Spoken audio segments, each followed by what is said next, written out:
Transfer money on your phone lately? Or bought anything online? Mm-hmm. Yeah. Well, then you've used Fintech.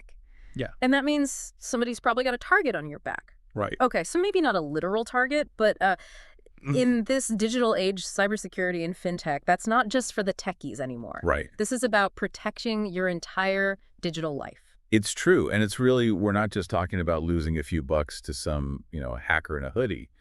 This is about your identity, your data, even your ability to just do your banking. Exactly. Can you imagine waking up one morning and you're ready to grab your morning coffee, Ugh. only to find your bank account's been cleaned out, credit card's maxed, you can't even buy a bagel? That's the kind of havoc we're talking about here. Yeah, and the methods these cyber criminals are using are getting more sophisticated by the day. Take phishing, for example. You might think you're too smart to fall for a shady email, but these aren't your average spam messages anymore. Oh, tell me about it. Yeah. I got one the other day that looked like it was from my bank. It had the same logo and everything. I mean, they even spoofed the sender's address. Wow. If it hadn't been for my spam filter, I might have fallen for it. Yeah, it's scary how convincing they can be. It is. And it's not just emails. Think text messages urging you to verify your account details, or even fake websites that look identical to the real deal. Wow. So it's like they're casting a wider net with these phishing attacks, using more elaborate bait to try and trick people. But what about the threats that are less about trickery and more about brute force? Right. That's where things like malware and ransomware come in. These are the digital equivalent of a home invasion. Imagine this. Malicious software worming its way into your computer, encrypting all your important files, holding your digital life hostage until you pay a hefty ransom. Like something straight out of a techno thriller. It is. Your data gets kidnapped and you're left with this terrifying dilemma: pay up or risk losing everything. And even if you do pay, there's no guarantee they'll actually unlock your data. Oh, wow. It's a no-win situation. That's awful. But hold on, it gets worse. Oh, no. Imagine this, you're trying to log into your bank account, maybe to transfer some funds, but you can't get in. It's like a digital traffic jam, nothing's loading, you're locked out. That, my friend, is a DDoS attack. So it's not just about stealing your data, it's about disrupting your entire financial life. Yep. Talk about a nightmare scenario. They really thought of everything, haven't they? They have, and here's the thing. Even if they build the most secure system, like a digital fortress around your data, there can still be vulnerabilities. Really? Think of API vulnerabilities like hidden backdoors that hackers can exploit. Okay. APIs are like messengers, allowing different applications to talk to each other, and those messengers aren't carefully guarded. Then it's open season for the bad guys. They can slip in unnoticed and wreak havoc. So last time we uncovered some pretty unsettling stuff. We did. It's enough to make you want to stash your cash under the mattress and hope for the best, right? Yeah, but is that really the answer? But before you go full-on analog, Okay. the good news is that the fintech industry is fighting back. Think of it like an arms race, with the good guys constantly developing new ways to fortify their defenses against the bad guys. That's good. Yeah. So they're building up their fortresses. Right. What kind of tools are in their arsenal? Well, one of the most powerful weapons is strong authentication. Okay. Remember those text messages with a unique code you get when logging into certain accounts? Oh, yeah. That's multi-factor authentication, or MFA. Right. It's like having a second lock on your door. Okay. Even if someone steals your key, they still can't get in without that extra code. That makes sense. Yeah. Two-factor authentication has definitely saved me from some potentially sticky situations. Sure. What other security measures are they using to keep our data safe? Well, encryption is huge. Okay. Imagine your data transformed into this unbreakable code that only authorized users with the right key can decipher. Uh-huh. Even if a hacker manages to intercept it, all they see is gibberish. It's like having a secret language Exactly. that only you and the intended recipient can understand. Exactly. I like those odds. Yeah. But with all the ways software can be vulnerable, how do they even begin to protect it? You're right. Securing the software itself is crucial. That's where secure coding comes in. Okay.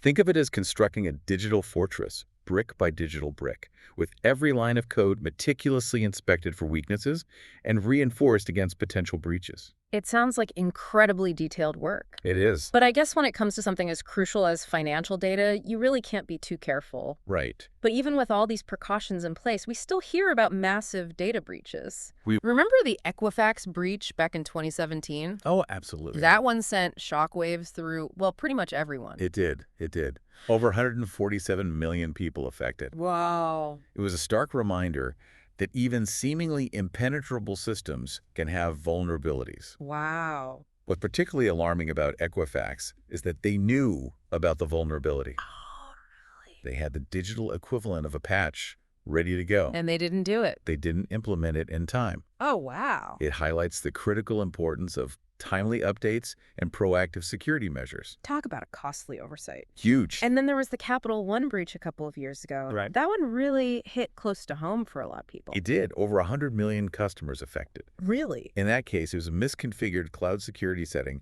that left the door wide open for hackers. It's amazing how one seemingly small oversight can have such enormous repercussions. It's true. It makes you wonder, what are they doing to prevent these kinds of things from happening again? Well, the good news is that the industry as a whole learns from these mistakes. Okay. Each breach serves as a harsh but valuable lesson, forcing companies to reassess their security protocols, invest in new technologies, and constantly adapt to the evolving threat landscape. So it's like they're constantly leveling up their defenses, Right. trying to stay one step ahead of the cyber criminals. Exactly. What does the future hold for fintech security? Well, as technology advances, so do the threats and so do the defenses. Right. One exciting development is the increasing use of artificial intelligence, or AI. AI fighting cybercrime. That sounds straight out of a sci-fi movie. How does that work? It's fascinating, really. Yeah.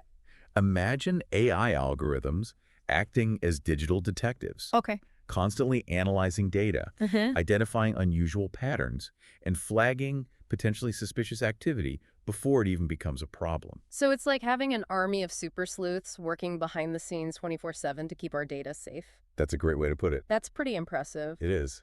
And then there's blockchain, Right. a technology best known for cryptocurrencies like Bitcoin, Right. but with far-reaching implications for security in general. Absolutely. I've heard of blockchain, but I've always associated it with cryptocurrency. Sure. How does it apply to security in a broader sense? Well, blockchain creates an immutable, transparent record of transactions. Okay. It's like having a digital ledger that's virtually impossible to tamper with. This makes it incredibly valuable for verifying identities, tracking assets, and preventing fraud. So blockchain is like the ultimate security guard, always watching, always verifying, making sure everything is on the up and up. Exactly. I like it. And perhaps the most intriguing development is the move towards something called zero trust architecture. Zero trust. That sounds intriguing.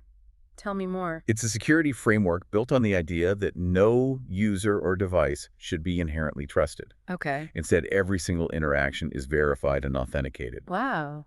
It's like having a digital bouncer at every door, checking IDs and making sure only authorized personnel get through. No more assuming everything is fine until it's not. I like the sound of that. Right. So with all these advancements, does that mean our data is essentially bulletproof? Well, while these technologies are making significant strides in bolstering cybersecurity, it's important to remember that there's no such thing as 100% security. Right. So we've explored the threats, we've seen the defenses. Right. But where does that leave us, the everyday users? Yeah. I mean, are we just supposed to cross our fingers and hope for the best? Not at all. While companies are busy building their digital fortresses, there's a lot you can do to be proactive about your own fintech security. Okay. Think of it as equipping yourself with the tools and knowledge to navigate this digital landscape safely. I like that knowledge is power, right? Absolutely. So what's the first line of defense in our personal cybersecurity arsenal? It might seem obvious, but strong, unique passwords are paramount. And I'm not talking about password 123 here. Right. We're talking complex combinations of upper and lowercase letters, numbers, and symbols, Right. and a different one for every single account. Okay, that's a lot to remember. It is. I've tried the whole writing them down thing, but then I worry about someone finding my little notebook of doom. Right. What's the solution there? The password manager. Okay. It's a game changer.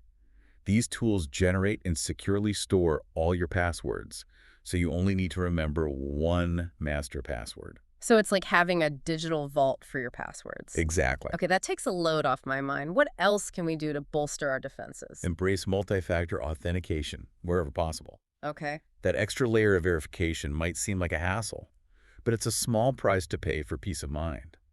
Think of those text message codes as your personal security detail, making sure it's really you accessing your accounts. It's like having a bodyguard for your data. There you go. Okay, so strong passwords, multi-factor authentication, check and check. What about those sneaky phishing scams we talked about earlier? Any tips on avoiding those? Always be wary of suspicious emails, text messages, or links. Okay.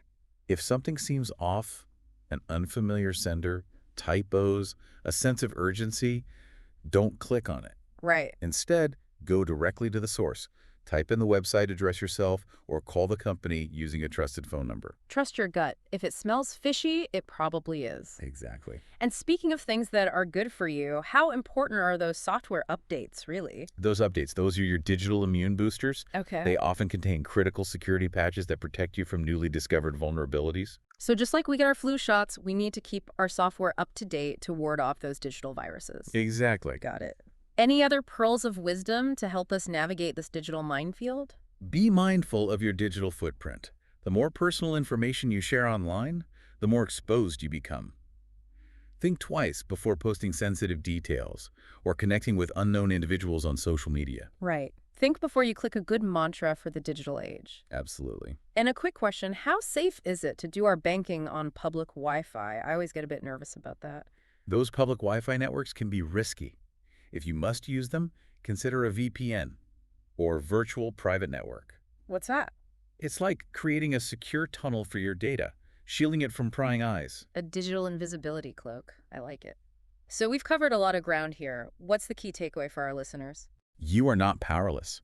By taking these simple but effective steps, you can significantly reduce your risk and enjoy a safer, more secure digital financial life. Stay informed, stay vigilant, and remember, knowledge is your best defense. Well, that's a wrap on this deep dive into the fascinating and ever-evolving world of fintech cybersecurity.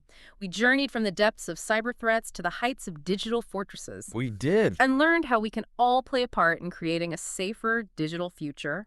Remember, stay informed, stay vigilant, and until next time, keep exploring.